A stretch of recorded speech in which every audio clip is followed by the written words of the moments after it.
Hey,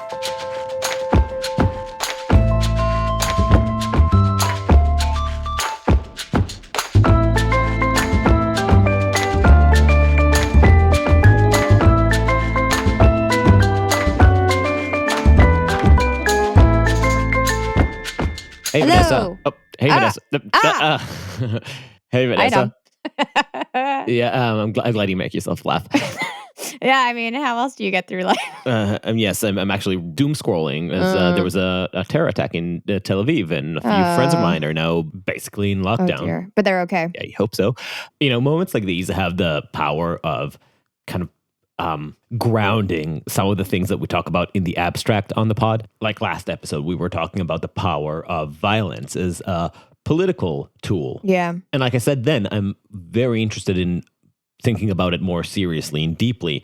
But this is also a reminder of how fragile, how brittle social order and peace really are. Yeah.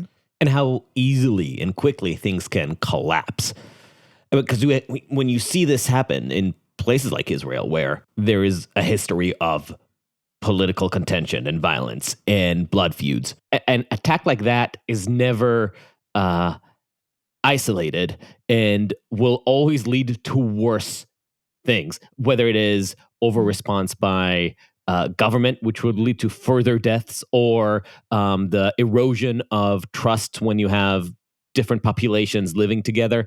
These things do not end well. These things do not improve on the ability to live in a pluralistic society. So, I'm very firmly skeptical of the power of violence to communicate constructive messages.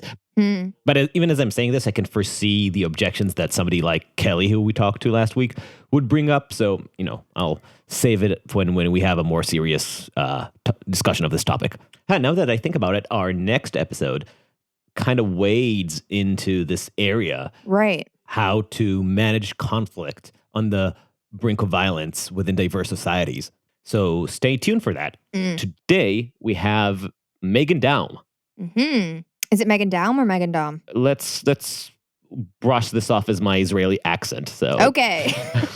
Yes, Meghan, who is the author of many books, including The Problem with Everything, which she released in 2019. And we actually start our conversation talking about that book because she kind of describes it as a pivot point in her career in which she doesn't find that she's done anything terribly different in the way she writes, but the way she's received has suddenly shifted, like the ground has shifted under her. And so it's pretty interesting talking with Meghan about writing in this cancel culture context. She fervently maintains that she was not canceled, but there were a lot of things that happened that were like cancel adjacent that were pretty interesting. And so we kind of dive into what the hell's going on in this day and age when you try to write about things that are a bit more dicey. Her insistence that she wasn't canceled, which indeed she wasn't, because she was able to still retain a platform. She has a great podcast, which is the Unspeakable podcast. So she never suffered that type of public ostracism that some people truly do. What she did experience is a softer kind of rebuke from erstwhile friends and the people she thought of as her community. So we talked about that, and we talk about the relationships that she's developed, the parasocial relationships that she developed from the podcast that she was following at the time that led her to believe that she was less lonely, and what loneliness more broadly means in a society that is finding its ideological and moral footing increasingly via YouTube channels and podcast avatars and political avatars as well. Yeah. And that's a topic that I think we're just like scratching the surface of, and I think we'll want to explore that more, this idea of loneliness and the lack of meaning in people's lives. I mean, it's something we're talking about in different forms and fashions in a lot of our conversations, but it's something that keeps coming up. And so I think we'll be, if anyone listening has ideas for who you would want to hear on that topic, send us a line, because this is something we're thinking about a lot these days. Right. The the loneliness that political entrepreneurs and conflict entrepreneurs then rush in to fill up. Those are the type of vacuums that should not be ultimately filled by politics and political resentments. Yeah. And one other thing we talk about with Meghan, which I think is interesting to note, is, we start talking about those types of journalists like Meghan, and I guess like in some ways us in our small little way. The kind of what I think Meghan calls this generation of kind of new heterodox content people that are trying to have more nuanced conversations and mostly living in the world of podcasts, although often on Substack as well. And the ways that this can community with a small C and maybe in quotes community can Smaller than small c. can kind of push conversations in more interesting directions, because it feels like maybe some of us have gotten stuck in the same gripes, the same complaints. Of talking about the things that you can't talk about, right? Yeah, and so that we briefly talk about that too, and I think that's also kind of a thread that we're going to try and develop a little bit more. One asterisk, though, you did use the two forbidden words, heterodox and nuance, which I think we agreed should be completely banned from any English vocabulary, right? Bleep them out. Just bleep them out in post. That's your job, Adam. Yeah, it's heterodox, nuance, and Noam Chomsky. Those are the bleepable. No, you still haven't created your Noam Chomsky jingle. Right. When are you going to do that? The people and myself are waiting.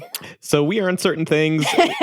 We are on certain.substack.com, where you can sign up, where you can give us schmeckles if you want to support our work so we can buy our coffee.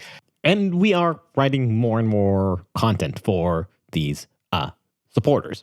We are Uncertain Pod on the social media when we are on the social media, which is infrequent, but our DMs are always open. So if you want to write us, we will respond. Be in touch, follow us, support us. If you want to support us, share us with your friends and enemies. And with that, Meghan Daum.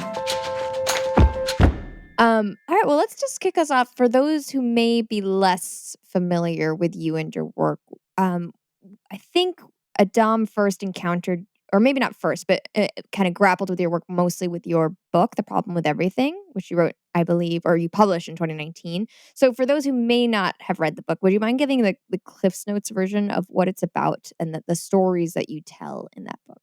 Oh, and as we do, I will make every question a little more complicated so that you'll forget half of it, and then our listeners will be angry. I'll add that you're also now hosting the podcast. Oh, yes, the Unspeakable podcast. If you want, I'd love to also hear how somebody whose career focuses on the written word finds themselves no longer writing. Yes, no longer writing, retiring the word. Okay. Well, first of all, thank you for having me. It's I'm excited to talk with you. The Problem with Everything. Wow, that book had a long journey. It's my 6th book, and it is essentially a self-interrogation. It is an attempt for me as a Gen X woman who grew up with certain kinds of ideas and assumptions about women's opportunities and women's freedom, especially in the West. How I came to be a little bit puzzled with the way certain younger generations of women were seeing themselves in society, kind of around in 2014, 2015 or so. I noticed that there was a strange disconnect because even though women were doing really better than ever in the West, we were getting educated at higher rates. We were, economically empowered.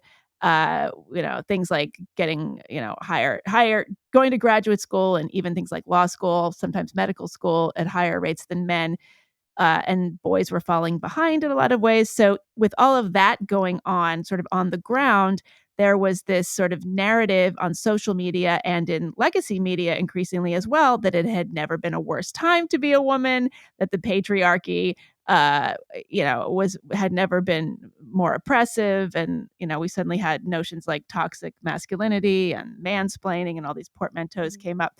So I Well, was that's not specific only to feminism, right? It feels like there's just a general like negativity around most anything. It feels like it's the worst time for anything in a lot Yes. of ways, right? Pervasive whinginess. Yes, that's a Yes. good way of putting it. Right. But this was around, but the woman conversation was really sort of starting to be the main thing. The I race see. conversation hadn't yet kind of started bubbling up as much. Right. So in terms of the book, it started off as a manifesto. It was going to be called "You Are Not a Badass," and it was going to be kind of like just taking down this kind of rhetoric and this reductive narrative, and really looking at the state of women in reality versus what we were sort of seeing online. Then yes, no, please go ahead. There's no short answer to this question. Yes, please go ahead, and please interrupt me.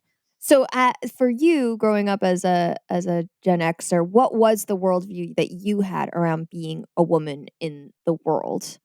Oh, we could do anything. It was the free to be you and me era. So, I was born in 1970. Uh, it was the era of second wave feminism. The idea was that, girls could be anything we wanted. And I think more importantly, or actually, significantly, it was cool to be a tomboy. Like the girly girl aesthetic was kind of uncool. This was well before the age of the Disney princess. This was well before the age of raunch culture and, obviously ubiquitous pornography online. So I think it was a really sort of special window where we just had a sense of ourselves. Not everybody, of course, but I think a lot of us that we were just as good as boys, and it didn't even need to be pointed out. It was just a given. And then So not something badass, but just as bad as bad. good. Well, bad news bears. I mean, there just was a sense that we all were sort of the same. And in fact, I mean, I talk about this in the book. You did not have gendered toys back then as much as you have now. Obviously, there was G.I. Joe and there was Barbie, but you did not have like the, highly feminized pink toys versus highly masculinized toys. There was just a sense that we were all playing together, as in pre-adolescence anyway. And I think that and then that kind of morphed into when we were in our 20s. There was riot girl culture, and there was not a sense of being a victim at all in any way. And I was just puzzled when the victim narrative started to take center stage. Okay, but it sounds like something happened more broadly at least in corporate culture. If you're saying that the feminized products didn't exist as much, the feminized identity didn't exist as much, not from the sense of feminism, but from a sense of femininity. Mm-hmm. Well, like my idols growing up as a kid were like Spice Girls, which were very quite feminine, girly, but still girl power. But or at least the marketing said, but in a very girly way. Yes, exactly. So it sounds like whatever happened there, the current, I don't know the generational distinction exactly. It's a millennial, zillennial, fourth wave feminism sounds like, at least to some extent, is a response to that. Well, there's third wave feminism that came after second wave. I mean, it's so hard to kind of categorize these things. So I think that, everything it comes in response to everything, right? So there was this kind of very second wave, hairy armpit kind of granola feminism that dominated in the 70s, and kind of, feminism got a bad name. You had a lot of people, in the 90s saying, well, I'm not a feminist, but so there was just kind of an earthy, hippie-ish aesthetic to feminism that was still pretty dominant through the 80s. That was the association with it.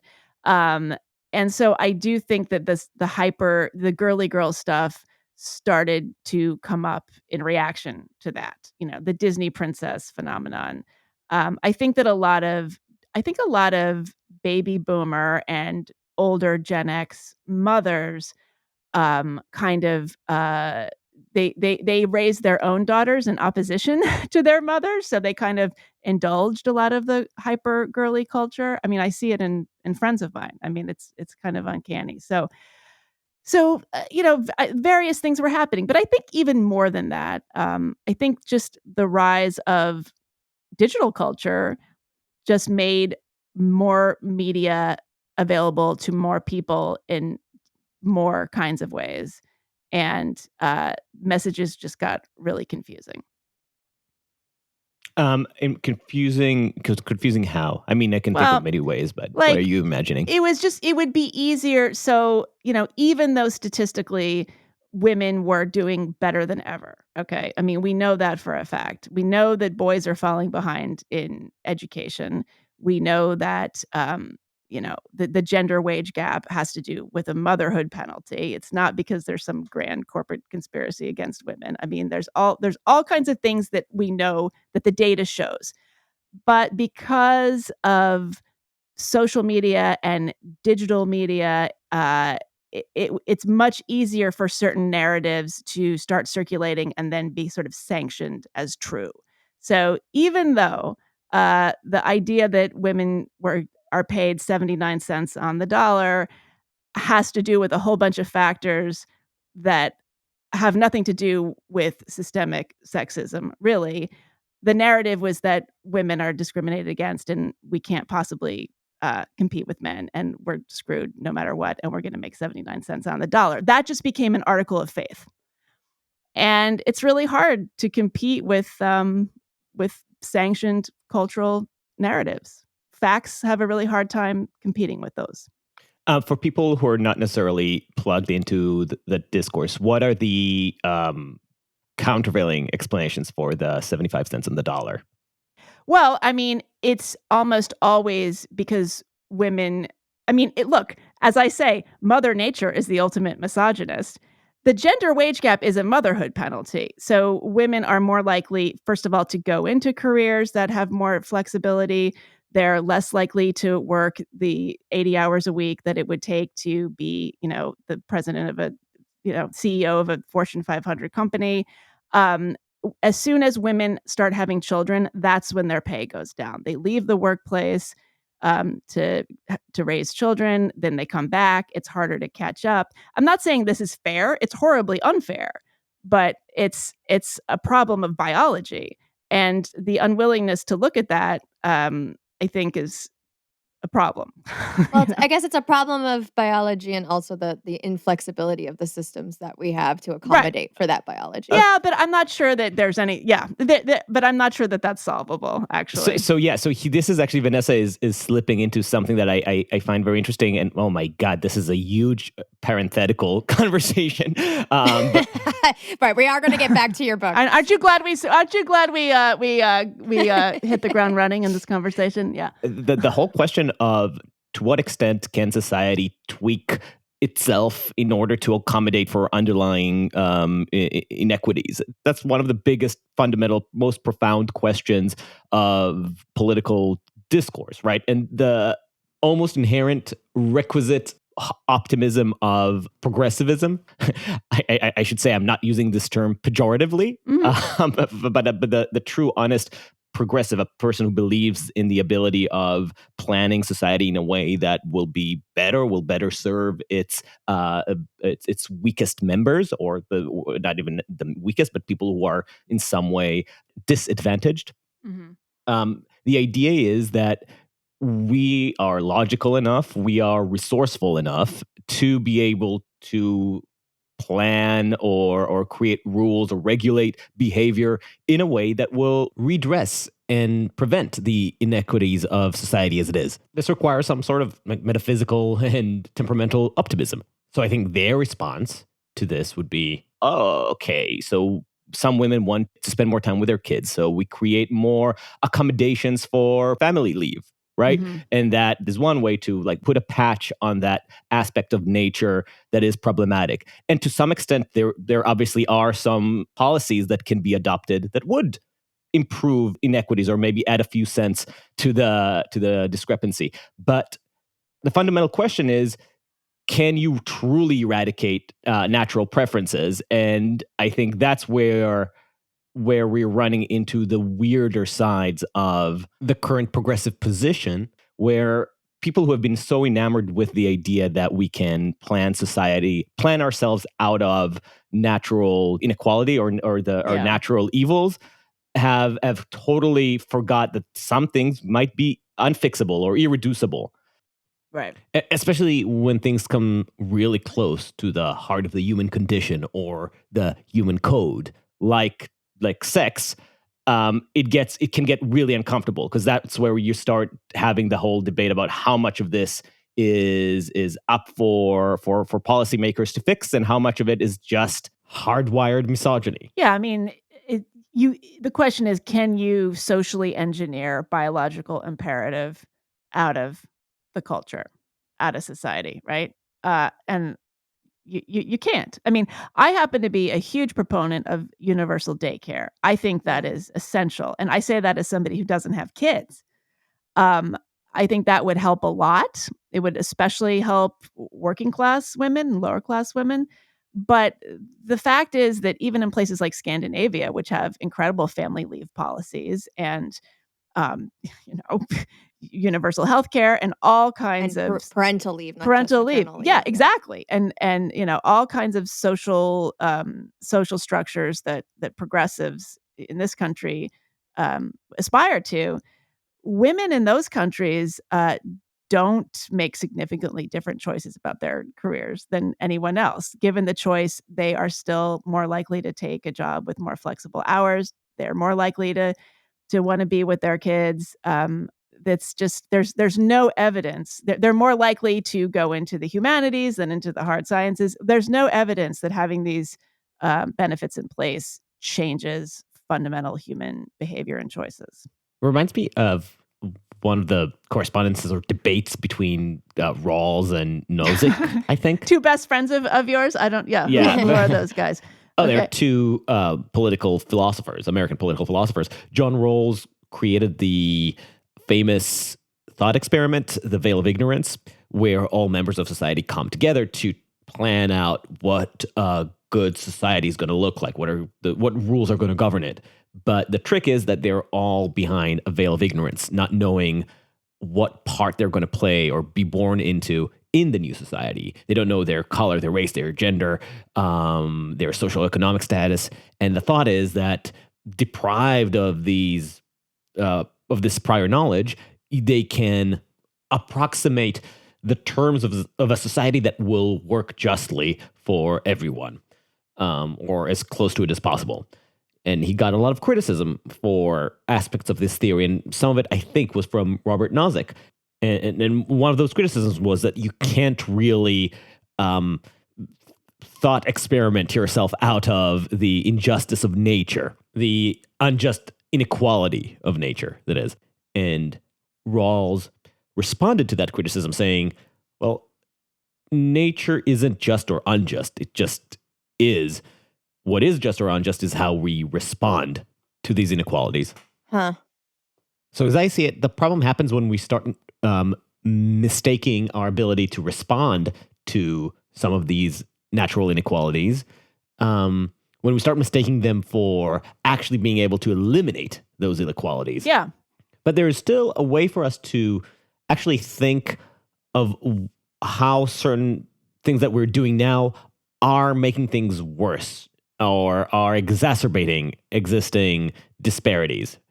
Like there was this argument about male-dominated vocations, that the moment that women start being integrated into the workforce, they lose their social currency. They lose the value that they had. So it's not necessarily about the 25 missing cents on the dollar, but about some social mindsets that are more difficult to disentangle and more interesting to understand, that are interfering with the market. Yeah, these things. Yeah, these things play off of each other, right? It's always yes and. Right, right. It goes back and forth. But what I get frustrated with is just the oversimplification of the whole thing, and that's obviously the algorithm loves oversimplification. Right. I heard Yeah, I think there's a little bit related. I think I heard you say something on another podcast where you said something like nobody's subscribing to the I'm not sure show, something along Oh, those the I lines. don't know show. The I I know don't know show, the I don't know which show does not have a huge audience. That's which true. tickled me because we're uncertain things. It's like we're essentially Right. the I don't know show. Okay, But well, it's kind of related. Like the algorithm does not give you these things. It gives you certainty. It gives you black and white. It gives you answers because that's what people crave, despite the fact that there aren't any really. right. I mean, and I've spoken many times about my own experience with startup journalism and my attempt to create the I Don't Know show Right. and how that went sour. Oh. Back to your backstory. My Yes, backstory back is to the irrelevant. book. So we stopped at when the title was still "You're Not a Badass." You are not a badass. Yeah. Right. Okay. And then obviously the social justice conversation started expanding beyond women's issues, and it became, there was stuff about race and there was stuff about gender in terms And- of, yeah, go ahead. And this is all happening while you're writing it? Oh, Like, yeah, what are- no, this like- was the most miserable writing experience of my life. So I started writing the book in 2016. It was going to be called You Are Not a Badass. Then I assumed Hillary Clinton was going to be elected president. I mean, I thought, Right. well, this will just be funny because, people will be able to handle this because we're going to have a woman president and it's going to be fine. Okay, so that obviously did not happen. And there wasn't a huge appetite for, complaining about, women being, saying that women were not being trampled upon. So then Trump comes in, and then the Me Too movement arises, and everything just kind of absolutely explodes. Everybody's outraged about a million different things all the time. So then I was going to make it more about the kind of disconnect between a certain kind of social justice culture and, again, reality. And I was joking that it was going to be called Woke Me When It's Over. That I never really thought that should be the title, but my agent thought it should be the title, and several other people did too. And then ultimately I just I thought And that the was problem before the whole cottage industries of books with woke in their title, right?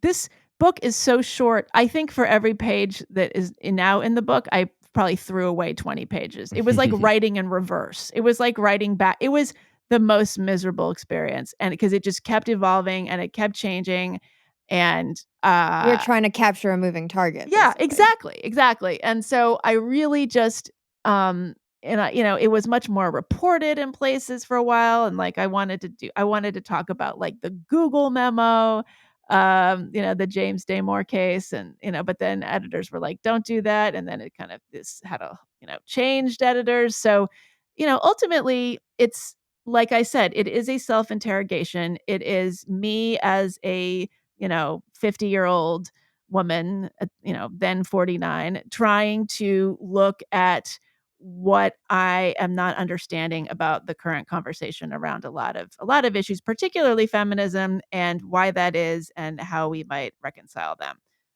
So that's really all it is. Are you glad that you finished it before the pandemic?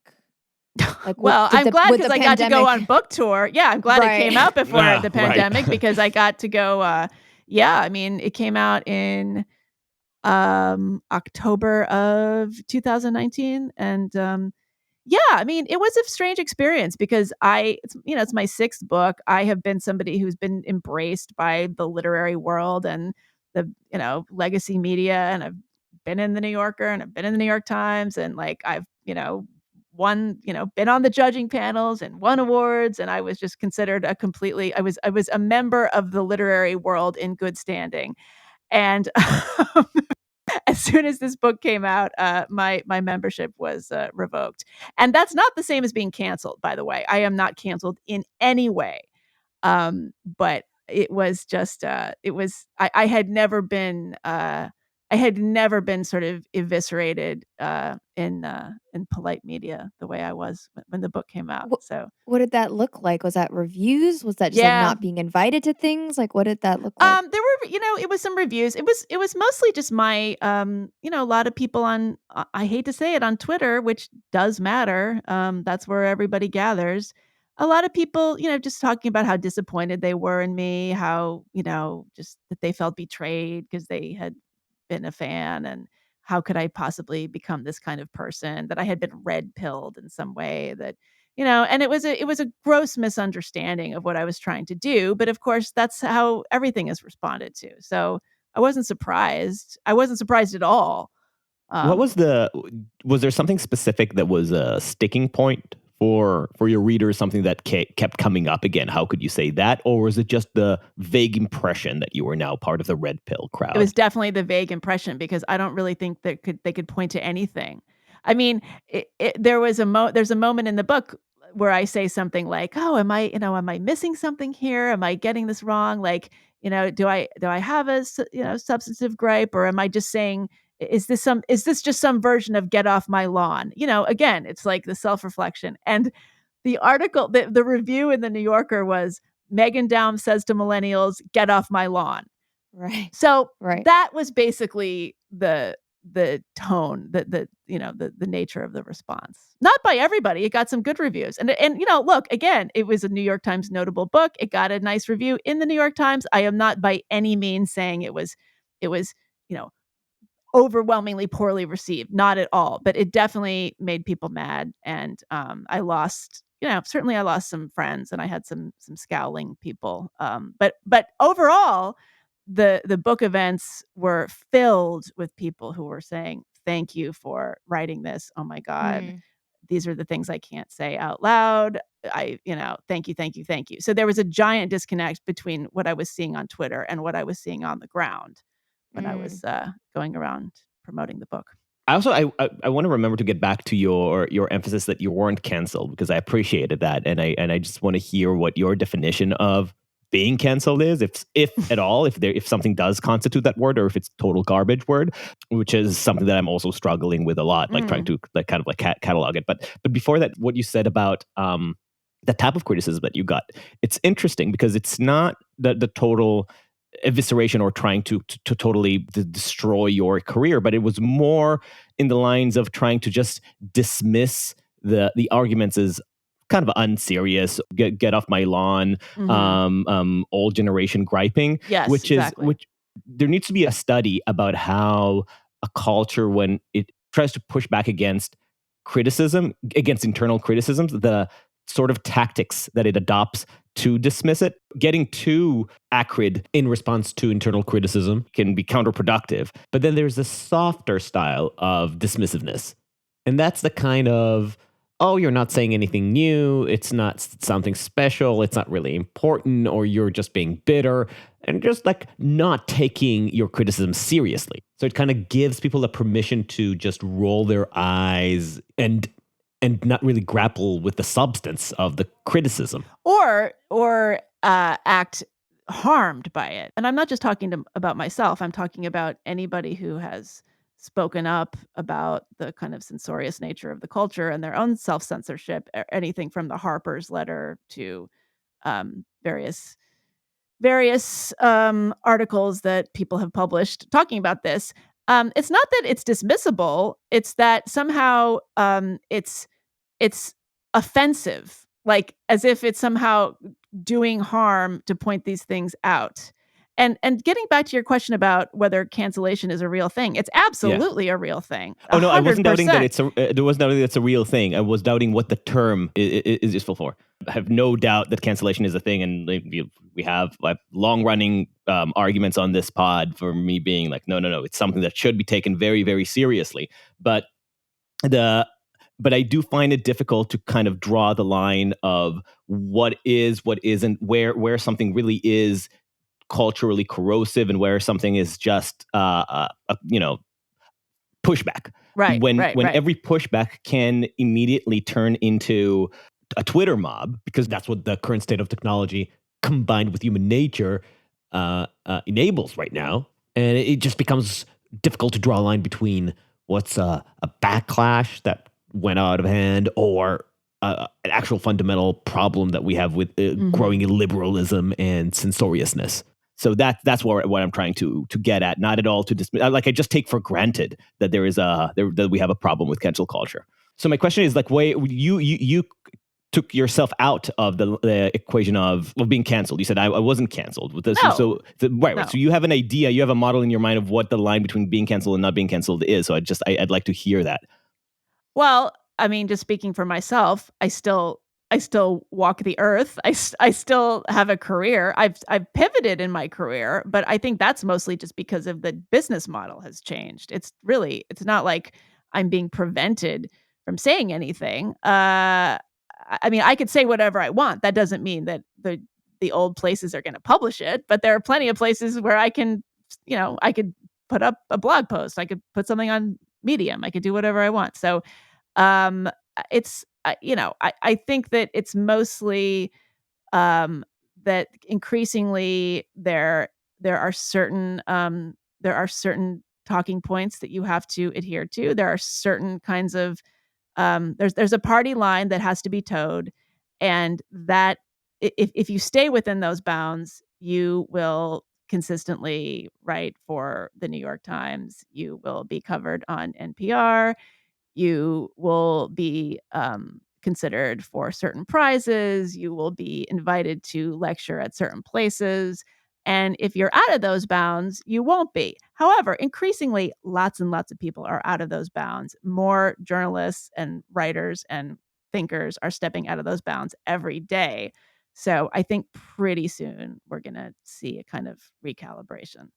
So when you're making this, so you write your book and then you're pivoting to this podcast.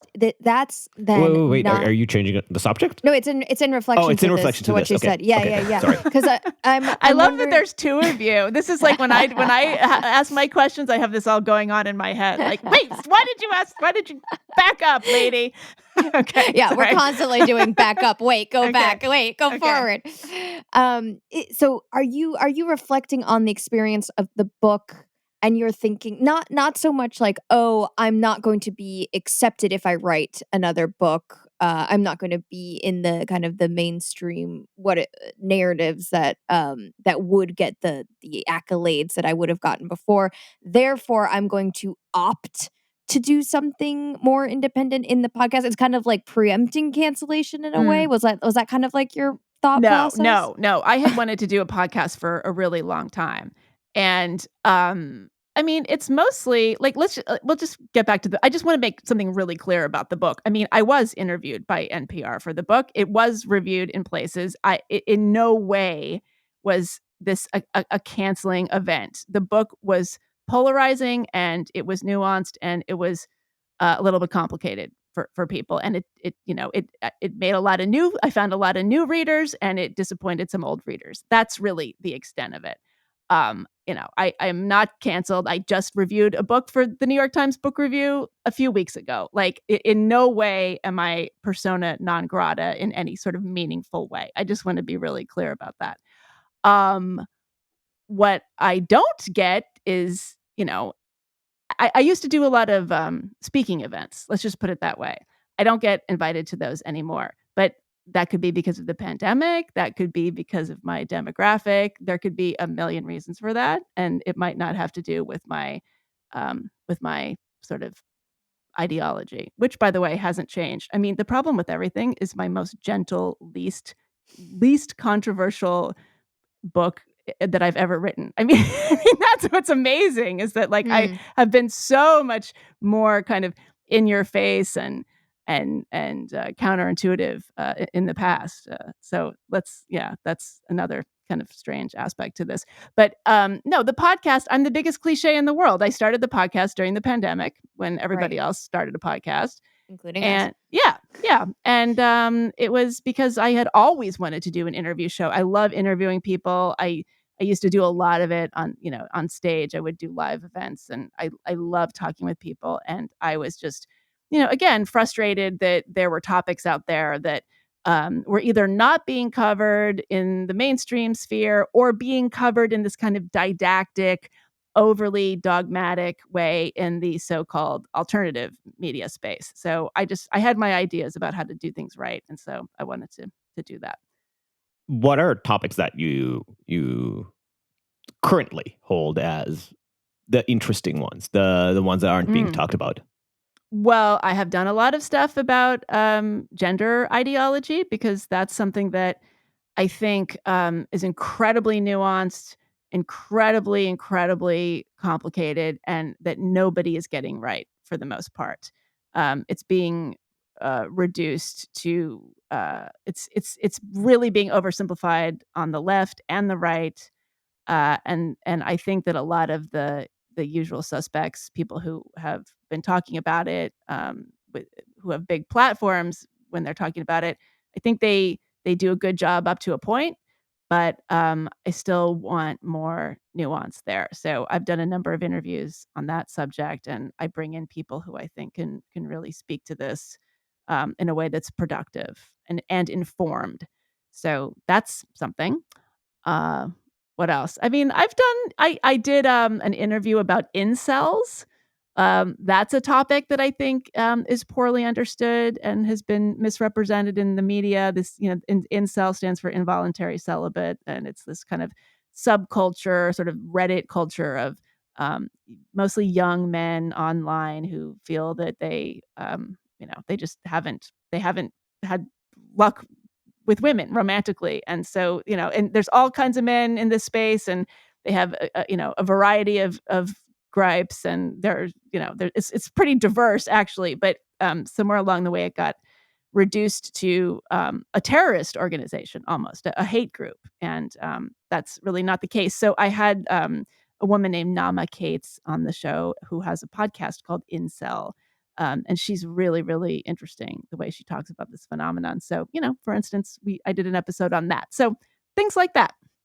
This is a nice example because incels are one of those cultural phenomenons that come into the spotlight when some event calls for it. Like, what was it? There was there was the attack. Was it in attack. Canada? Yeah, that was the Alex Manisian. I can't remember how to pronounce his name, but yeah, that was Yeah, it was Alec. like a truck. It was a van. I think it was a van. He rammed a van into a bunch of people. Right. Suddenly, the word incel was in public attention, and then completely colored by that experience, because that is incel. Incel is basically the jihadists of sex or something, right? Yeah, right. And then right. just as quickly, basically all interest in the subject disappeared.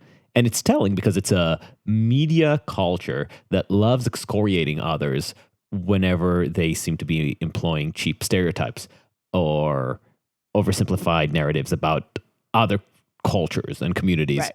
Right. But if it's a community that runs afoul of media narratives, like incels were poster children for toxic masculinity.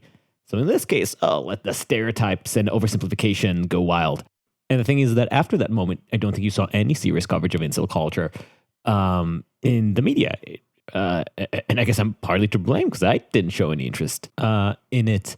And I think I was working at CNN at the time, so I'm really to blame. Well, you got to get some new hobbies. What can I say? And I actually knew a guy who self-identified as an incel, and I guess I never took it seriously at the time. I always saw it as more of kind of a, like men rights curious type, maybe being a little bit provocative intentionally.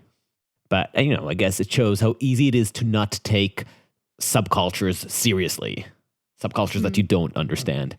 Yeah, and it's always more complicated. I mean, obviously, if you are going to commit an act of mass violence, you've got a lot going on. There's a lot of stuff wrong with you. Right. And it's not just being an incel. Like that's Right. There's a lot going on. So let's be serious here, right. And whatever the reality is, it probably being an incel probably means more to the person who identifies as that than just, I'm just going to open up all my bottled up grievances, find the first beauty parlor, and shoot up some Asian women. Right. However absurd or repugnant or weird you might find the internal logic of these communities, it's probably more complicated than you think, and it's definitely worth understanding. Yes. Well, and it's necessary to understand it, I would say. Because if you want to do anything to try to mitigate it, you have to understand what it actually is. Right. Right. Whereas the typical, I guess, left-leaning response would just be to essentially not just ignore, but like kind of relegate it to a kind of fringe element of like dangerous and just therefore like let's just not talk about it at all because it's just this is beyond the pale. We're not going to talk about it. This is like, don't even ask what it is. It's just bad. And then Right. that's reductionist. And to be fair, reductionism is by no means solely the purview of the left. No. Of course not. The right is much better at it and gets a lot more traction out of it. Right, exactly. It's the entire business model of right-wing media for the past Exactly. 30 years. Exactly. It's more predictable when it comes from the right, and it's more embarrassing because there's a self-righteousness and a pretension to not be doing that on the left. That's the thing. Yeah, well, we expect more from the left. But the left expects more of itself, just not even us. Like I always say, like, yeah, we expect more of the left, which is absolutely true. But also the left pretends to be more than that. The right does not pretend to be above otherizing people, right? The left does. The left talks about otherizing as if that's a bad thing. Mm. And then deploys its own version of it. Right. And the left, basically controls the culture. It controls, the sensibility of liberalism, or what we used to think of liberalism, progressivism.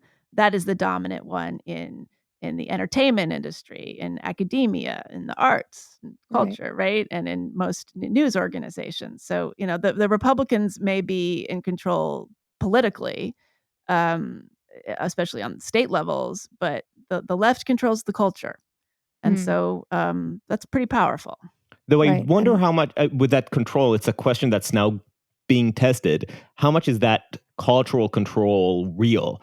Or how much is it just a control of certain centers of institutional power? But the culture itself, if we think of it more democratically, I hardly believe really falls behind what coastal progressives see as their lodestar. And, defund the police is the classic example, or school masking, or so many things that were taken as progressive right think in the past 2 years. When put to the test, the culture rejected. Yeah. With those examples, yeah. I mean, those are pretty easy to reject at the end of the day. But, I've been thinking a lot about, stuff like the homeless situation. I mean, you have massive influxes of homeless people on the streets, in places like Seattle and San Francisco and Los Angeles. And that's because of local politics. That's because of policy that's being made on a local level by progressive officials. And that's, I think, something that really needs to be explored. Yeah, it's the failure of democratic institutions. Yeah, and that exactly, and it has real impact. I mean, I have been living in New York City for the last 5 years. When I came back to New York, I lived there in the 90s, and then I was in Los Angeles for a long time. But when I came back to New York in 2015, it was like Disney World. Like, I couldn't believe it. Like, the New York of the 90s was absolutely gone. It had been radically changed by, Michael Bloomberg, and just a different kind of local administration. And by the time I left a couple months ago, it was incredible. I mean, the crime was rampant, homeless people everywhere, people on the subway, people being pushed on the subway. And, this is nothing new. People, I'm not saying anything people haven't heard mostly, but this is because of the way decisions are being made along progressive lines. And it's no surprise that now there's a mayor who's very, very different than that. People don't like it. But I guess my point is that it does have effects. I mean, the defund the police is kind of a joke, but when you have, policy, happening that is making, causing there to be tens of thousands, hundreds of thousands of homeless people, with major psychiatric problems and doing drugs on the street, that's a real thing. It reminds me, I tweeted a couple of weeks ago a headline from the New York Times, and I'm not exaggerating. It was something like, Mayor Eric Adams, and to whoever is not paying attention to New York politics, he was obviously still a Democrat, but much more moderate, certainly conservative on issues of policing. He came from the police. Yeah. And as Meghan said, New York in the past 2 years has experienced a massive jump in crime rates. A friend of mine was just punched in the face while walking home through the subway the other day. It's like, it's a story that everybody just is experiencing now constantly. And this was not the case only 3 years ago. So the New York Times published a headline that was something like, sorry, I can't say it without laughing. Eric Adams ran on fighting crime. Now, 2 weeks into his tenure, crime still hasn't decreased or something like that. Recall, and we need a recall immediately. Yeah, I think my tweet was something like, Eric Adams ran on fighting crime, the rapid increase of which has been consistently denied on these very pages. Right. It's crazy. Like the New York Times has published so many op-eds in the past 2 years combating people who were talking about the rise in crime, as if they are just playing into conservative talking points. As if it's racist to talk about rising crime. Yeah. Right. Yeah. And that's the insane thing, because you know that this is the sort of thing that is not going to go well with anybody except for the people writing those op-eds, because the people are going to read it and say, no, that's enough. Yeah. Yeah. To people who are actually worried about leaving their house, it doesn't matter how you're going to package your story. They're not going to give a crap. But I do think that there's a difference, like what Meghan was talking about, the left kind of controlling the cultural narratives, right? As opposed to, I think people are quite fed up with liberal policy because they're proving out to be quite ineffective. Things like the way that they're tackling homelessness, like liberal cities are just getting overrun right now and clearly aren't prepared to deal with the ways of the influx of growth, of gentrification, of rising prices. So, but there's a division there that I'm seeing between like policy and cultural narratives. There seems to be much more straightforward acceptance of left-leaning cultural narratives as opposed to left-leaning policies that one can witness in their day-to-day life as ineffective. Am I wrong there? Until these cultural things start running against your real life, because until then, no, yes. But that's the thing. But I'm not sure if that's happened yet for most people. But I think so. For instance, with racism, after George Floyd, people were happy to accept whatever convention or doctrine was publicly presented as the adequate academic definition of who or what constitutes racism. That's why Robin DiAngelo had a moment.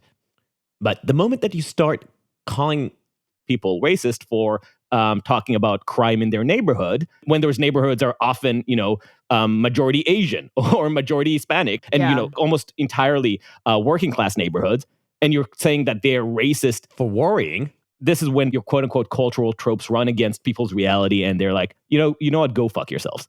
There is a huge division in newsrooms between the older cohorts who really have ideas about journalism that are pretty consistent with what we have historically viewed as the role of journalism, which is to find out the facts, and younger cohorts who really see it as a form of activism.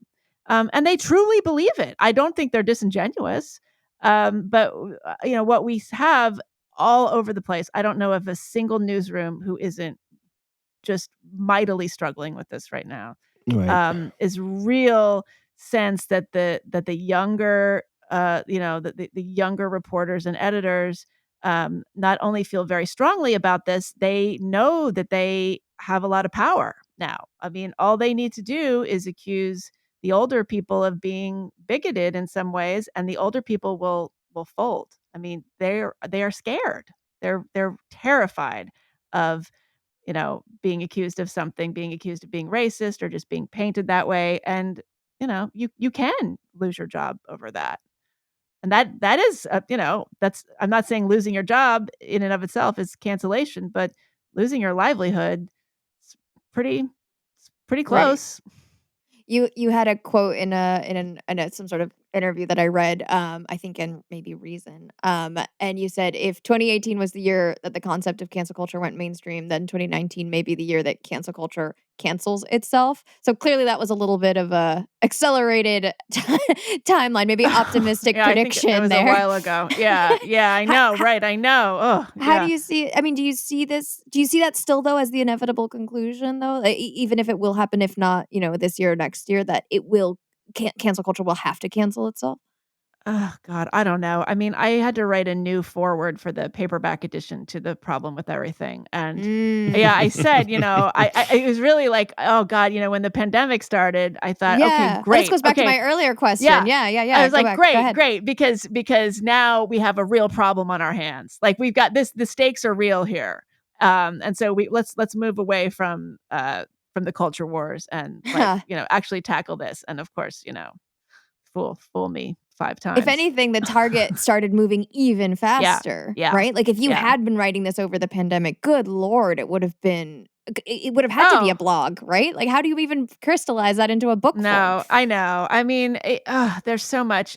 And the thing is, like, especially now with Trump gone, all the energy that went into blaming him for everything and obsessing about him and just making him the boogeyman for every possible aspect of life, you take that away and you've got to put that energy onto something else. So, it's just like people who, you know, the fact that we're still, demonizing people for their opinion about masks. It's just if Trump were still around, I don't know. I don't even know what I'm saying. It's such a mess. I honestly I was an opinion columnist at the LA Times for 10 years. I have basically been writing opinions on a deadline for most of my decades long career. I am so happy not to be doing it anymore. Honestly, I think that increasingly, like I say in the book, if you're not conflicted, you're either lying or you're not very smart. And everything is just I'm so conflicted about everything that I don't think I'm not a very good pundit these days. This is such a good line, and I think I've previously conveyed similar sentiments, but probably with more swear words. It's funny because for us, when in this conversation and implicit in the names of our respective podcasts, the whole point of being conflicted, of looking into the paradoxical and unresolvable nature of things, is where things are interesting and where things are worthwhile. It's right. When things are resolved, like the laws of gravity. That's not not so fast, Mister. Gravity is. I think that's part of the. That's part of the cis hetero. That's part of the cis hetero patriarchy, don't you know? Gravity. That's white supremacy. Gravity is white supremacy. That's true. It relies on math, and math is. That's right. Is a white artifact. But so aside for white artifacts like mathematics, my point about resolved things is when something is actually resolved, it's usually less interesting. Yeah. Presumably people who go into journalism are driven by curiosity and wanting to explore things. That's, people like to tag writers like you as provocateurs because you go and find conversations that are at the edges of accepted debate. But that's the point. Curiosity leads you to explore the taboos and try to understand them, not necessarily to legitimize all of it, but at least to understand what's going on there. Yeah.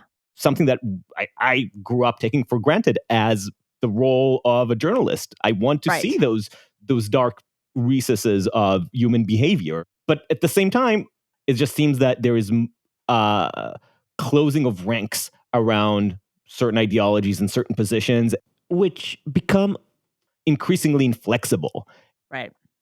It's a badge of honor to stick to your guns, no matter how much reality is changing around you. I don't know if it's social media or what, but it's a general shrinking of minds. Yeah, that's very well put. There's a closing of ranks around certain ideas. I mean, but it's like what you're saying. I became a writer because I wanted to explore counterintuitive ideas. I wanted to be surprising. And that was the job. Like I was rewarded for that. And I got traction in my career by writing essays that sort of invited my reader to think alongside me as I kind of sorted through ideas in a new way or surprising way. If it's never about being right, I'm not really interested in making an argument. I'm interested in inviting my reader to come with me. It's an offering, not an argument. It's a suggestion.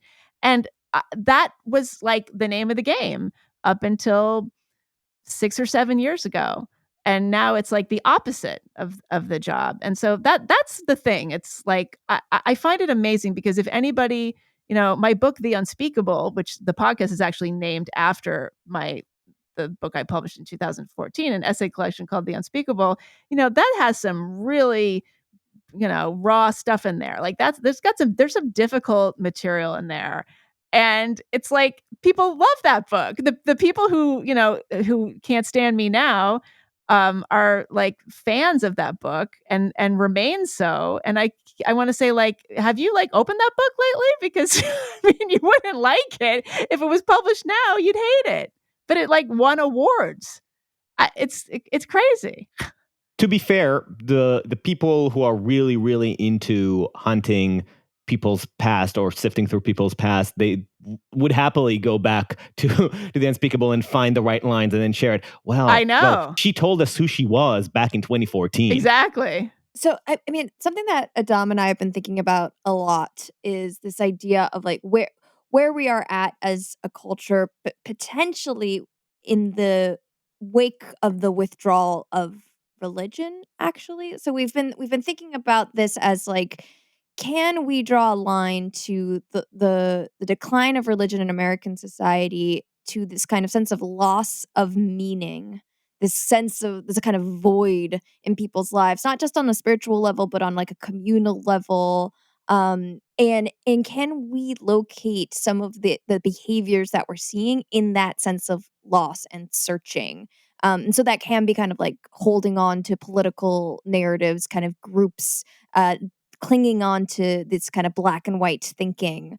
And I'm just curious to get your read on this idea that we've been toying with. Like, do you also sense that there's kind of a deeper, the kind of spiritual and social kind of depravity happening that is perhaps at the root of some of what we're seeing? Depravity in the sense of deprivation, right? Not Right, in the sense of moral. Well, correct, there's a depravity of meaning. I mean, there's or the legitimacy crisis. I like to think of it that way too. But it's funny. I feel like I asked this exact question to somebody I had on my podcast, and it was like it was somebody who it was appropriate to ask them this question. I don't know if they were a religious. I mean, I want to say maybe it was John McWhorter, because he always talks about how wokeness is a new religion, and I asked him like if he thought that this was because of a kind of poverty of a lack of meaning coming from traditional religion. And I think whoever it was, I don't remember. This is great, huh? Great answer. If it was him, whoever it was, they said no. They said the answer to that question is no. And that's it's kind of, that would be a kind of convenient narrative, but that wasn't really the case. Now, I'm like not somebody who thinks about religion a lot. I did not grow up with any religion. I think of this more in terms of loneliness. I think people do this because they're lonely and they want affiliation. Now, you could call that tribalism. That's another word that is in heavy rotation in this ecosystem. But I think they just want to feel like they're part of a group, and that their friend group accepts them, and that they're in good standing. It's like a club, really. I mean, maybe it's not just that there's a lack of religious practice in the West. It's that there's not like clubs. I'm honestly thinking out loud here. Like, is this replacing, the Girl Scouts and then the Explorers Club?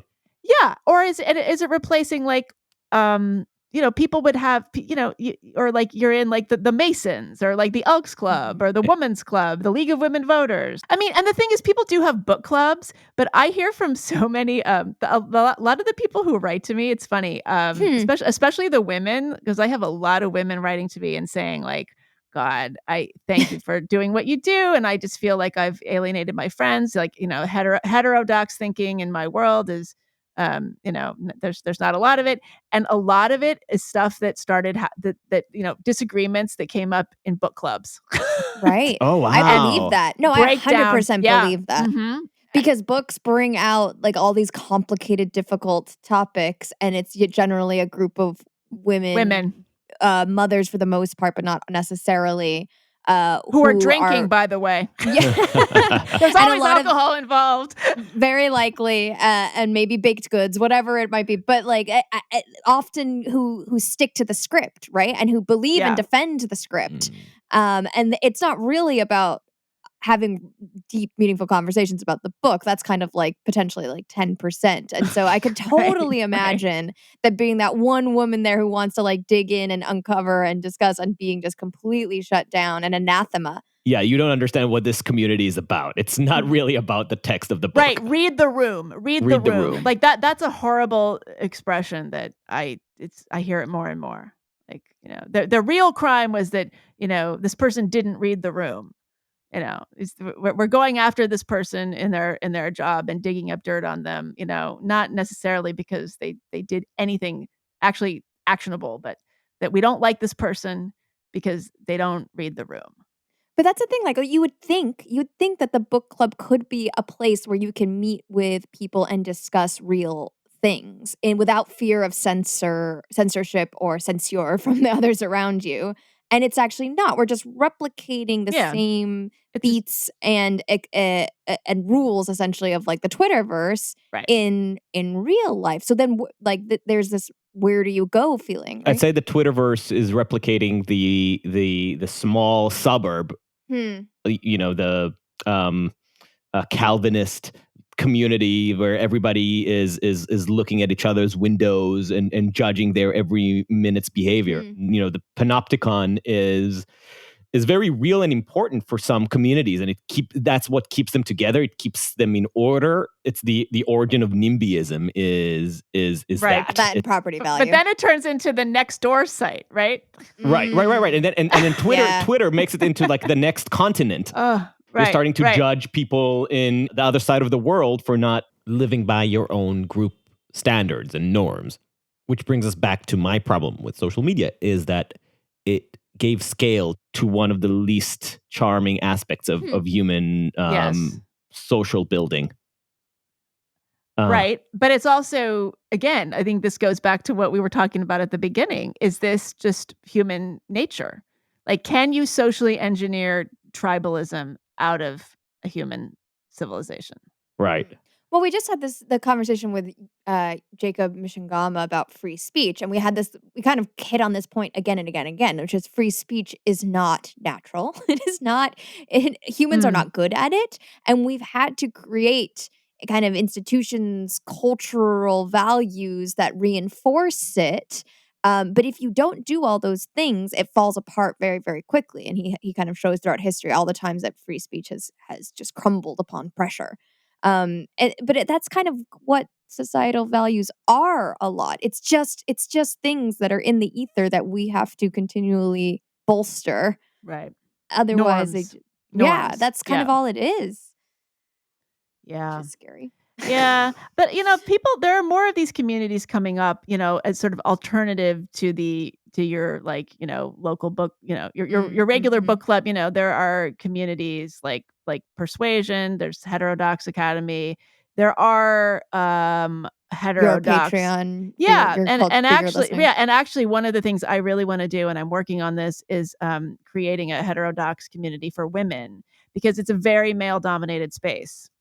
And I don't think, I'm interested in obviously like everybody, but I get so many women coming to me and saying like, I feel like I can't, I feel like I've lost friends, and women are much more sensitive to the social penalties of speaking out than men are on balance, not everyone, but I think that this kind of dissident thinking plays out differently in female groups than it does in male groups or mixed groups. Interesting. Would you want to expand on that a little? Well, I mean, this idea, there aren't a lot of women in the kind of, whatever IDW heterodox space. There's like Barry Weiss, there's Katie Herzog, there's me, there's a handful of us, but it's way, way, way male dominated. I mean, there's Sam Harris, and there's the Weinstein brothers, and there's go down the list. There are very few women. And I think, this is something that I actually talked with Heather Hying about. She was the first guest ever on the Unspeakable podcast. And we talked about why that might be. At that time, when I had her on it was 2020 that I started the podcast day. I would like to know how many podcasts launched on like July 27th, 2020. I don't know why the internet didn't like shut down. Like, it's like 55,000 new podcasts today. At that time, she and Brett were doing the Dark Horse podcast. They were gaining massive traction talking about COVID in a way that was really interesting and productive at that point. But you still would Google her name and she would come up as Brett Weinstein's wife. And we talked about why that might be. And, we just, said, like, is there a reason, women are sort of inclined to smooth over a social situation? We're not going to be the ones that disrupt the dinner party by saying, oh, wait a second, wait. Like, it's not that simple, folks. And, risk making people feel uncomfortable. I think we're just less likely to be willing to do that. And those of us who are willing to do it, there's maybe something, we're outliers. So anyway, that's something I think about a lot. Is it internal, or do you feel like there's also some or experience some stigma against? It's always being the both. person? Again, it's so hard to know. I mean, this is like a lot of these evolutionary psychology conversations. The reason Evo Psych has such a bad reputation is because it just gets bastardized and reduced and weaponized to silliness. But there's validity there. I mean, our brains respond. Societal norms get set up because there is some kind of biological imperative that's governing a lot of our behavior. I think that for instance, like there's this idea that women are treated badly on social media, that women are receive more threats, or are somehow it's dangerous for them to be on social media. And that's actually, I'm pretty sure that the data shows that that's not true. It's that women are more sensitive to being attacked on social media. I would have assumed. So I don't know which one is true, but even if we take it for granted that it's the same amount of trolling, but my assumption would be just that it's a different type. Like women are going to be attacked for different types of things than men are. Is my assumption. Like I think we talked to Lindsay Ellis about this too. It's like you might just be like, you're ugly and fat, go die. Versus if it's a dude, it's like, I hate you, go kill yourself. Or like you're, or emasculating men. I mean, being homophobic. Right. I mean, it's like, there's millions of ways to be nasty. There's millions of ways. And I mean, it's like, just because men and women don't suffer oppression in the same ways doesn't mean we both don't suffer oppression. I mean, I remember saying just very casually to some grad students one day, I said, historically, it was just assumed that a lot of women were going to die in childbirth and a lot of men were going to die in wars. Like, and they were like, what? They had never thought about that. But the idea that there could be something that was, a real injustice, that men would be burdened with something just systemically that was so violent and dangerous and unfair, that never crossed their mind. Right. That also goes on the tangent of the peace privilege that I think is a big issue with kind of our cultural. I've never stupidity. heard that expression before, but yeah, that makes perfect sense. I literally just coined it, but brilliant. Oh my God, get on that now. I mean, coming from Israel, I think that's something that's very, very like obvious when you see it, and especially talking about like in recent events in kind of the cultural response to Ukraine. Just to hijack the conversation there for a second, it's the way that the American conversation about Ukraine is being handled is basically the textbook definition of my little sniglet, what I call peace privilege. You're talking about sanctions as the way they would talk about trying to cancel Tucker Carlson, right? Right. Both from the right and the left. Like the right is complaining that they're trying to cancel Russia, and the left literally is trying to cancel Russia. But nobody really has any perspective in terms of what war really entails, or Yeah. what are the consequences of not getting involved in a meaningful way. Because just the idea of actually having security and safety, real safety, not imagined safety, or not like you made us watch Team America and it made us feel unsafe. Kind of safety, but real. Those are all war survivors that were in that class. So, yeah, very, very much so. That it's something that's just does not really exist in people raised in current liberal societies. That's because of the success of liberal societies. It's a good thing. Exactly. But it's it's coming to bite them in the ass, culturally, psychologically.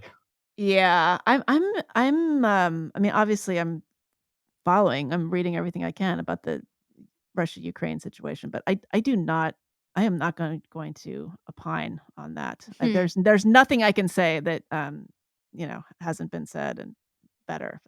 Yeah.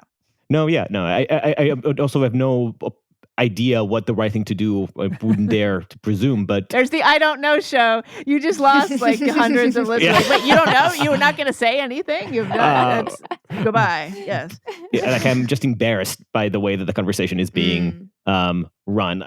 Last week, the news coverage was dominated by celebrating all the chains that were leaving Moscow as, oh, bravo, the brave exodus of corporate America. Yeah, exactly. Oh my God. There was a moment in time where if you go through all the big news websites, Washington Post, New York Times, Politico, The Hill, the first story you'd see would be McDonald's and Starbucks join chains in leaving Russia.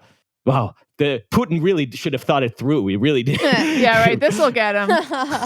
And that's what drives me crazy. This is the only way, the only prism through which we can talk about anything these days. It's not about lives being sacrificed. It's not about the values that we are trying to preserve. It's not about the global order. It's not about what we're passing on to future generations. It's about who's banning who, what corporation is on which side, and who's getting to score more political points. That's it. Okay, before we run out of time, you mentioned the IDW as kind of a response to loneliness. Yeah. It's interesting because it goes to what Vanessa called it religion, or the absence of religion. I would probably call it our cultural absence of purpose or meaning or community. Religion is just one form of it that I think just dominated American culture throughout history, but other cultures find that kind of group purpose in different ways. But you were describing how in the mid 2000 teens, going through your own travails, you found meaning, comfort, and emotional substance in all those heterodox communities, something that went beyond people who are talking about something that others don't touch, but more personal, right? So can you talk about it a little bit? Assuming that it doesn't bore you to talk about it for like the nth time. No, so as long as it doesn't bore everybody else. So I was separated from my husband in 2015, and for all of our problems in the marriage, we were really intellectual allies. We still are. He was just over. I'm dog sitting the dog as we speak. But we were both journalists. We were very much on the same page about a lot of these issues. And we really thought a lot of our friends were too, for a long time. And so, when we split up, it happened to coincide with the time when a lot of these people that, sort of public thinkers and journalists and media people were suddenly like lining up, kind of just towing this very, very simplistic, progressive, identity-based narrative. And I found myself feeling alienated from a lot of my friends.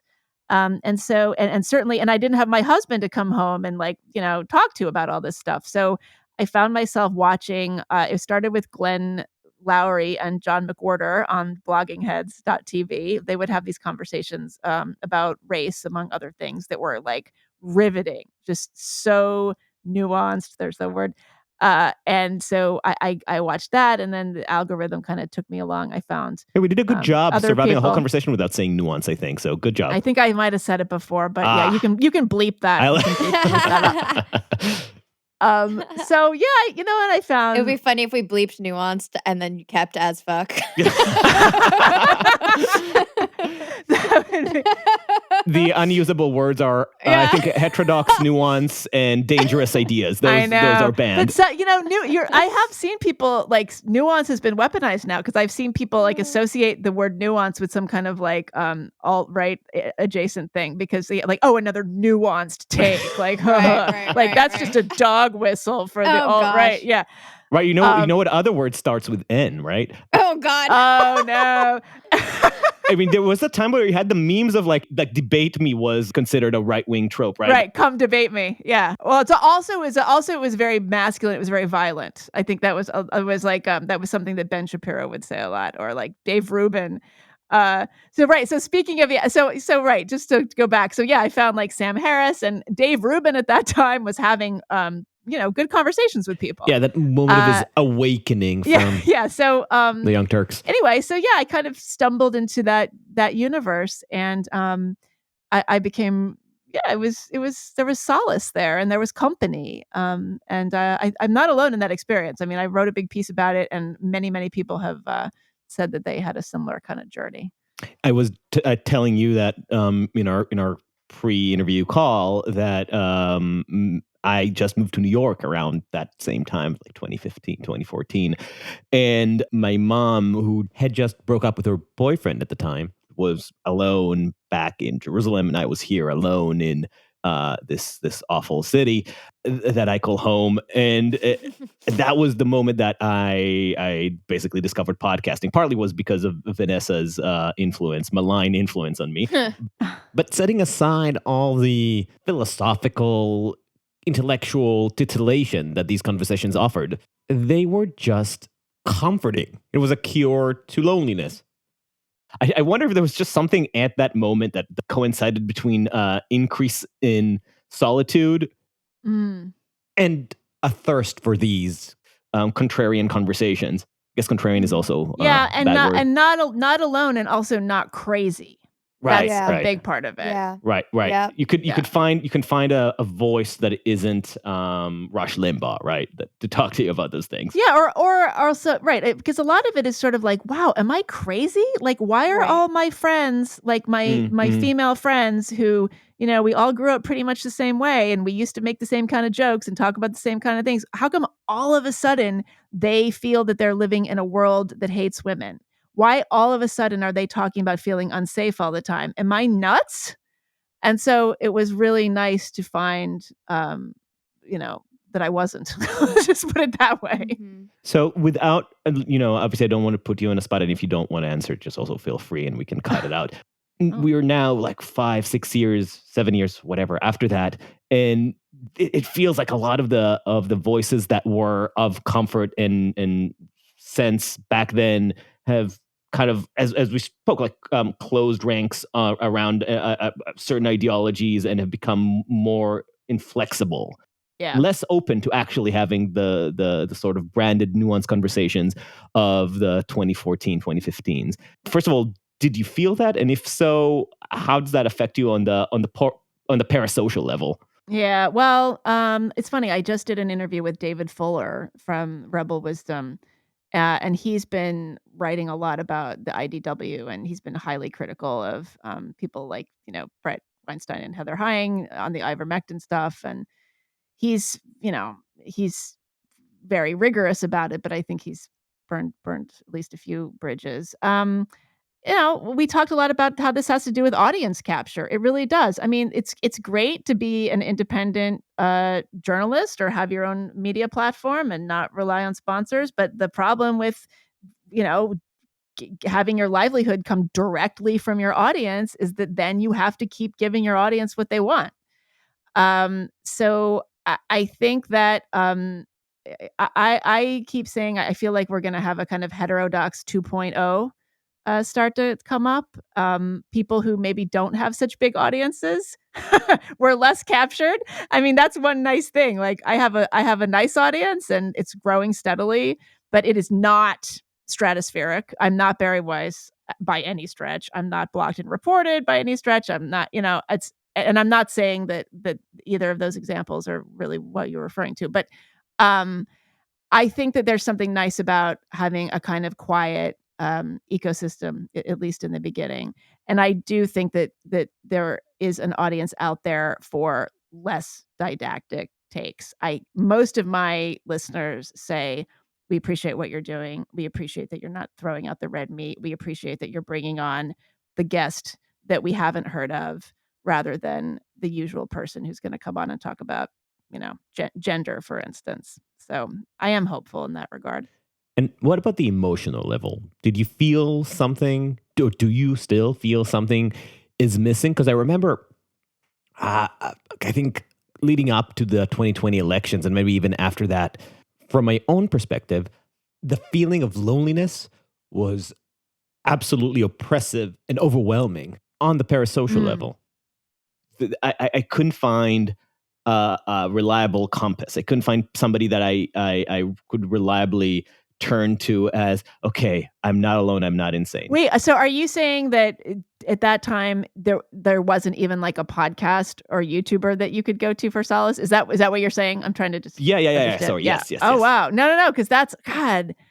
I mean, that's so interesting, because maybe there's not like one. I don't think I ever had like one person that I followed. I mean, I think if anything, John McWhorter, the way he talked about race gave me permission to talk about women in a certain way.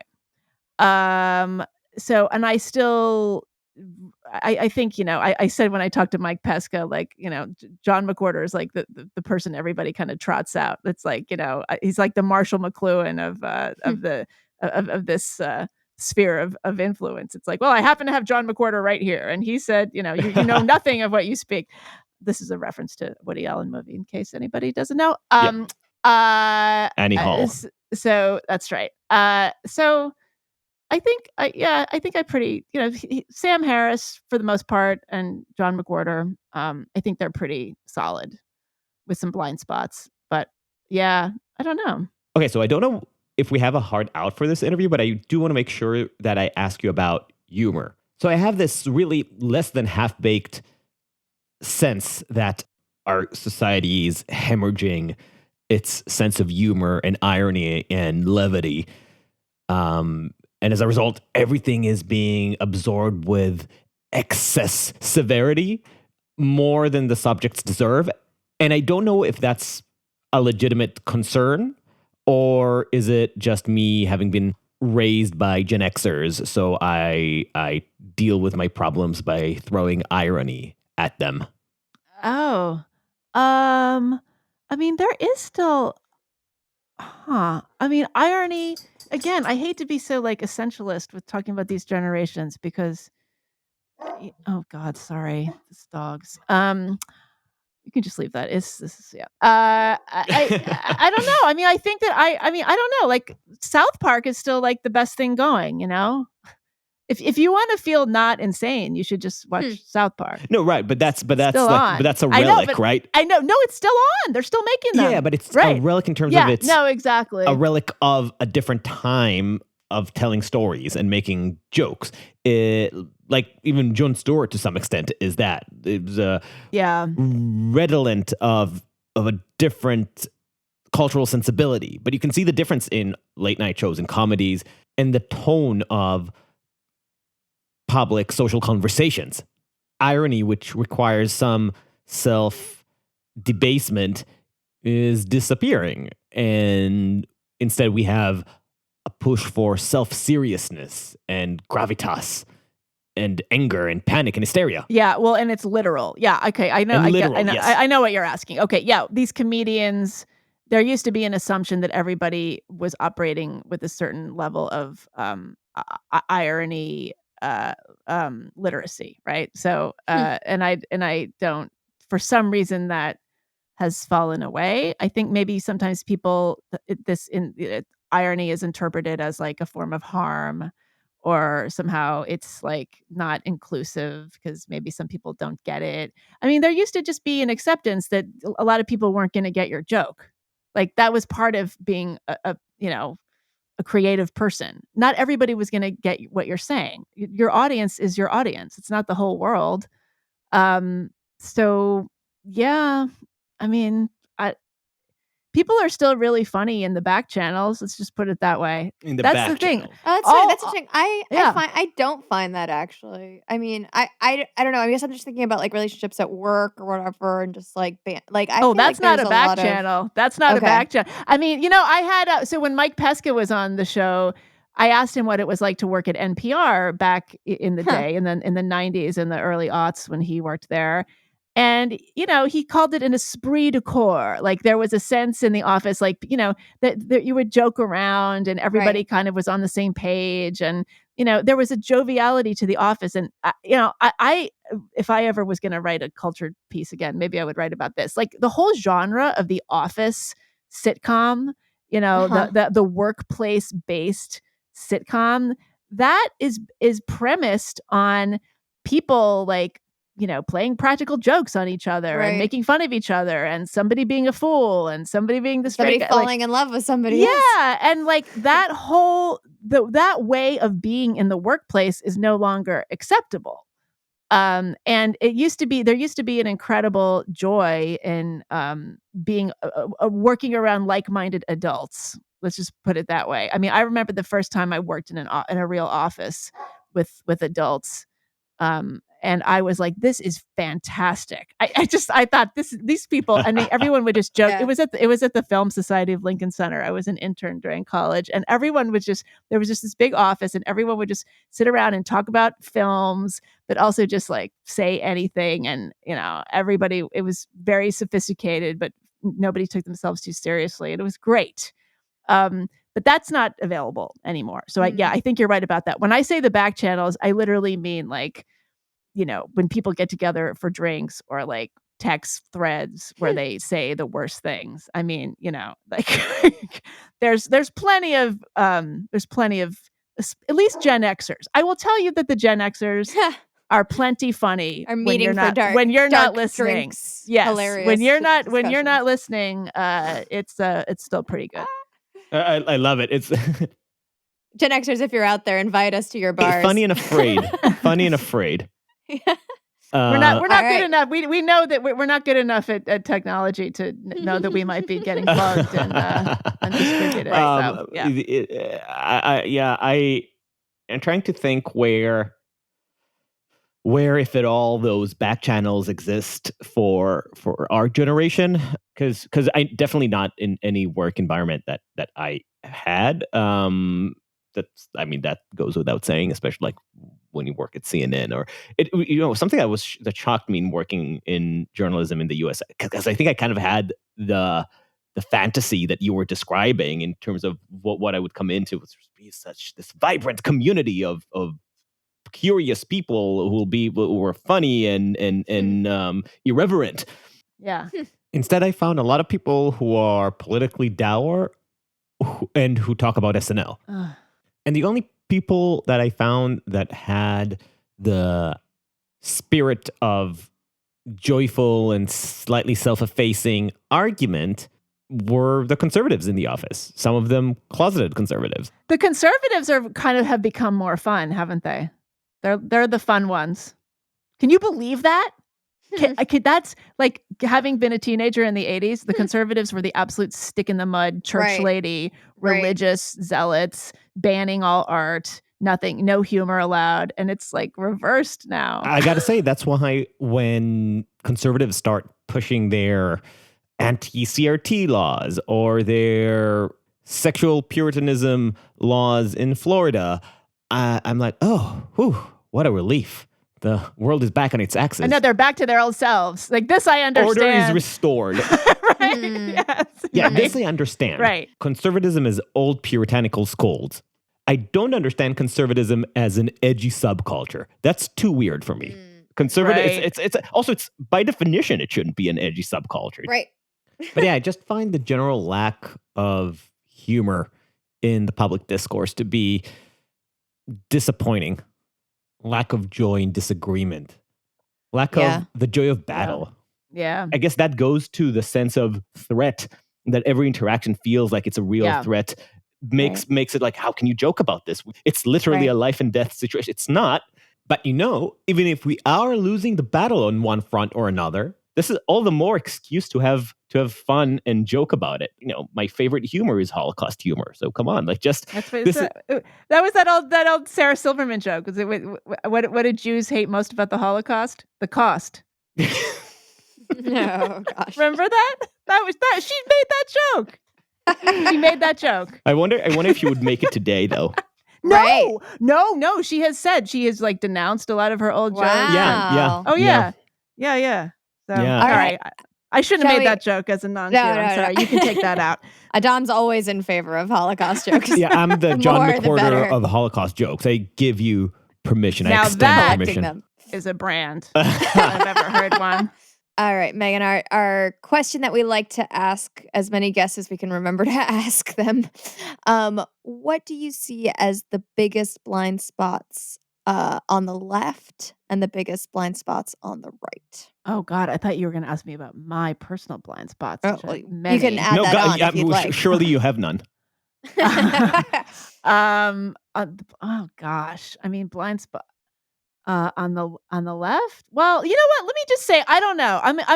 My own blind spot is that I have a sort of unusual sensibility. When I would say women are, we've never been doing better. I don't know what you're talking about. You feel like you're oppressed by the patriarchy. It's nonsense. That's because I have a particular kind of experience.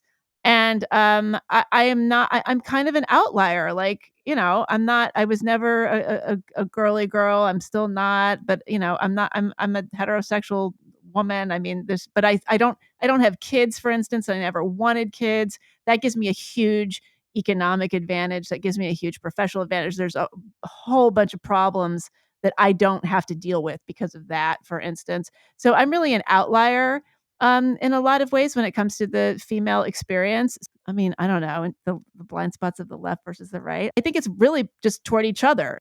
A huge percentage of people on the right think that most people on the left are in unions, for instance. There's a massive misconception, and a lot of people on the left think that an enormous amount of people on the right are evangelical Christians, and neither of those things are true. So I just think there's just stereotypes that have become sort of operating principles.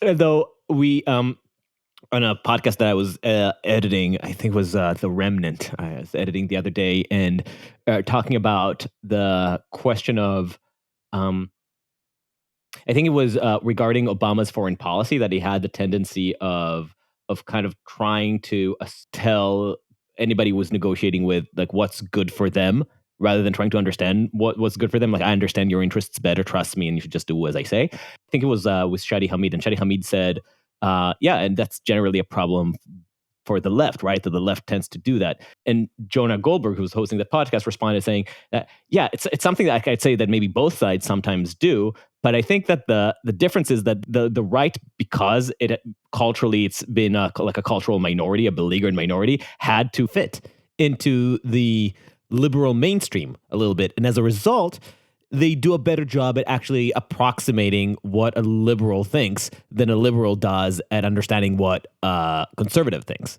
I thought that was an interesting thought. Don't know if I agree with it or not, but it's definitely true that being a cultural minority forces you to an extent to assimilate with the majority perception. Yeah. Well, I mean, the campus conservatives talk about, just keeping their mouths shut, right? A lot. And you see it. They do. And they have to learn how to navigate. Great. Actually, let's spend the remaining 3 minutes on this point. Self-censorship.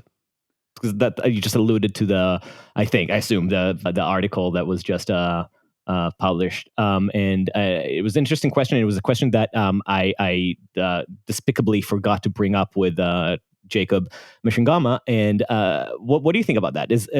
It's a very difficult subject to kind of grapple with, the idea of self-censorship, because on the one hand, it really undermines the dream of having a free liberal society if there are some topics that we feel cannot be brought up. On the other hand, there will always be topics that are either taboo or that people are just not interested in hearing. Like my experience at CNN, like I mentioned, like I tried to bring in a topic. It's not like I was canceled. It's not like I was shut down, but just people were not interested in having those conversations. So like I self-censored in the sense that I realized that I don't have a partner for this discussion. But is that really something worth the moral outrage that it seems to be getting? And maybe it is. Like I'm actually grappling with it. So Are you talking about Sarah Hepela's piece in The Atlantic? That one too. I am going to be interviewing Sarah in an hour. So nice. For the podcast, as it happens. Well, I know Sarah, and this is something that she and I have talked about for years in the back channels. I know what she's saying. I'm going to know more about what she's thinking after my conversation with her. But I mean, just like, more broadly, self-censorship is a spectrum, right? Like there's self-censorship in the extreme, which is that I'm afraid to open my mouth and say anything. And there's like, little bits of it where, I know like what you're saying, like, I know there's no point. I'm not going to die on this hill, or there's no point in bringing this up, or the people I'm with aren't interested in this topic. I mean, is it self-censorship if like I go to a party and people don't want to talk about what's about gender ideology? Like it's like I mean, that's not self-censorship. That's just like, not trying to be socially, normal. So I mean, it's just, the thing is everything's kind of a spectrum, right? So, and I guess censorship is, I would have to think about that. I think censorship is kind of a spectrum. Free speech is a spectrum. I mean, so yeah, but I do think I can tell you that there are a lot of journalists and writers that we say, I really wish I could write about this, but it's not worth it. I'm not going to do it. And that's what Sarah's piece was about. Right. There's also from a month ago, right? There's what's her name on the New York Times? Emma Kemp. That was already a month ago. Gosh, yeah, the UVA. Was it a month ago, or is it this month? I'm totally lost. What month is this? Is this April? Is this March? I don't know when you're gonna post this, but yeah. But yes, I wonder just psychologically. I mean, of course, there was a problem there in terms of how it trickles down. But how do we deal with this? Is the solution just to keep talking about this and kind of expressing our moral discomfort with the fact that people are self-censoring?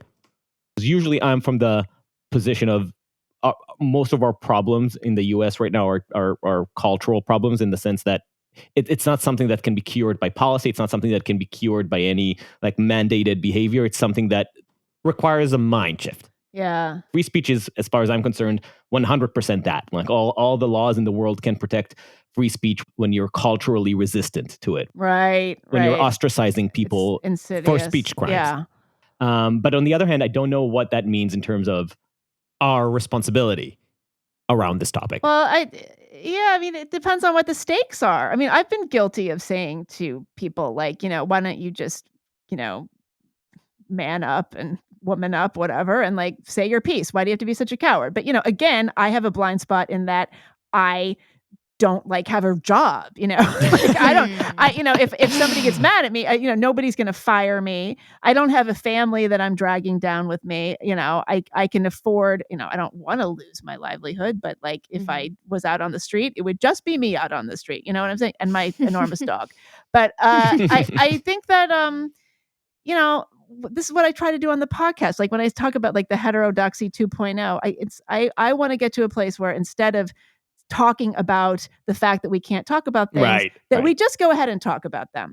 But that means talking about them in the right way, and like really the right way, like not the way that's going to get a lot of clicks, not in the way that's going to, appease your audience and like, just make more of the echo chamber, echo. It's to really, really have the conversations that need to happen with the right people. And so, I often say, often it's like if you're a smart person, you're smart enough to know to keep your mouth shut, right? But if the smart, thoughtful people don't speak up, the stupid, thoughtless people are happy to do the job, and that's what we have. I think and monetize it. Yeah, exactly. Right. So I think what we need is just to refine the conversations now. Say, okay, we're not going to be afraid to talk about these things, but the way to make them. The way to make those conversations havable is to show how they can be had respectfully and accurately. And I can't say unassailably, because nothing's ever going to be unassailable, but have that conversation in a way that nobody can come after you and tell you that you're, that you're a horrible bigot. Nobody has come to me and said the way that you're talking about gender ideology is transphobic. Anybody who says that to me is acting clearly in bad faith. And you're making it public, as clear as possible to any third-party observer that this criticism is in bad faith, because I have done everything to cover my ass. Well, I mean, I don't see it. Frankly, You're not even getting that. Right. I don't see it. I'm sure it's there. I'm sure people don't appreciate it. But the fact is, I am doing this with such excruciating care that I really don't think, I know nobody has any grounds for telling me that I am causing harm to anybody by having these conversations. If anything, I have heard that they are incredibly productive and have illuminated, have been of great illumination and, helped many, many people who don't have the whole story. So anyway, and if anybody claims harm, they can go fuck themselves. I don't care. The thing is, like, there's nothing anybody could say to me that would make me, I mean, certainly, like, I would consider some, criticism, but it's just simply not true. So I think that obviously, like, this is a subject I think a lot about and I know a lot about at this point. So, I'm not saying I'm going to get everything right, obviously, but I just think that if we, say to yourself, I want to talk about X, instead of bringing on obvious person to talk about X who has a best-selling book about it, or, I know I'm going to get 1 million listens if I have this person on, I'm going to bring in this other person who's actually better on this subject and that will further the conversation. And I think that's what we have to start doing in this space, this intellectual space. That's another horrible word, isn't it? This space. Oh my God, intellectual space. I have monologues about how much I hate the word space. Yeah. I'm giving you finger snaps or jazz hands or whatever is the least triggering. Thank you so much, Meghan. This is awesome. Meghan. Thank you, guys.